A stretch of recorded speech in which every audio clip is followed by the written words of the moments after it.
The honourable member for Calgary Rocky Ridge. Mr. Speaker, provinces, municipalities, police services and health authorities are all struggling with unanswered questions to meet the Prime Minister's deadline for the legalization of marijuana. Meanwhile, Quebec media reports say hundreds of millions of dollars are flowing anonymously into Canadian marijuana companies from tax havens, companies collected to Liberal insiders. What steps is this Prime Minister taking to ensure that legal marijuana trade doesn't start off being financed by dirty money laundered by Liberal insiders?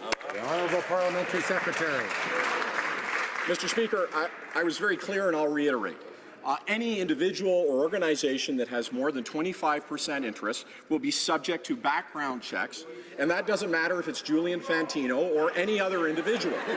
And secondly, the reality is that organized crime today controls 100% of the profits. That's $7 billion. It's a situation that is utterly unacceptable.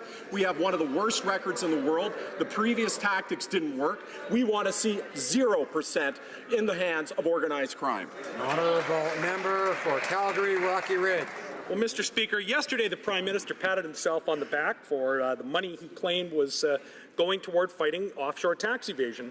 We know that most of the $24.5 billion that the CRA says that it plans to find will mostly be domestic and will probably actually never be collected. Meanwhile, millions of dollars of mystery money are pouring into Liberal-connected marijuana companies. Is this what taking organized crime out of marijuana looks like? The Honourable Parliamentary Secretary. Mr. Speaker, I'll tell you what taking money out of organized crime doesn't look like. The last 10 years of Conservative government, where $20 million a day went into the hands of organized crime, where $7 billion a year funded gangs and funded violent activity in our country.